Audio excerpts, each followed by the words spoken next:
اگر آپ چینل پر پہلی بار آئے ہیں تو ابھی سبسکرائب کر کے بیل آئیکن پریس کریں اور رہیں باخبر۔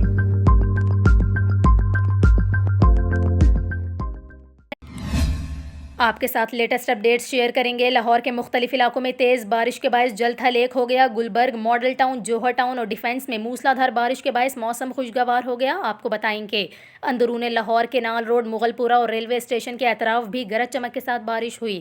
بارش کے باعث درجہ حرارت میں کمی آ گئی، جبکہ محکمہ موسمیات کا یہ کہنا ہے اگلے 48 گھنٹوں میں لاہور میں مزید بارش کی پیش گوئی ہے۔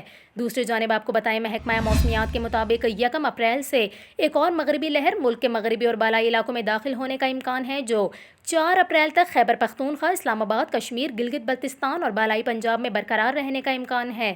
آپ کو بتائیں نیشنل ڈیزاسٹر مینجمنٹ اتھارٹی نے پیش گوئی کی مدت کے دوران کسی بھی ممکنہ صورتحال سے نمٹنے کے لیے تمام متعلقہ اسٹیک ہولڈرز کو الرٹ رہنے کا مشورہ دے دیا۔ تیز ہواؤں اور ژالہ باری سے کمزور بنیادی ڈھانچے اور کھڑی فصلوں کو نقصان پہنچ سکتا ہے، جبکہ موسلادھار بارشوں کی وجہ سے پہاڑی علاقوں میں چند مقامات پر لینڈ سلائیڈنگ کا بھی خدشہ ہے۔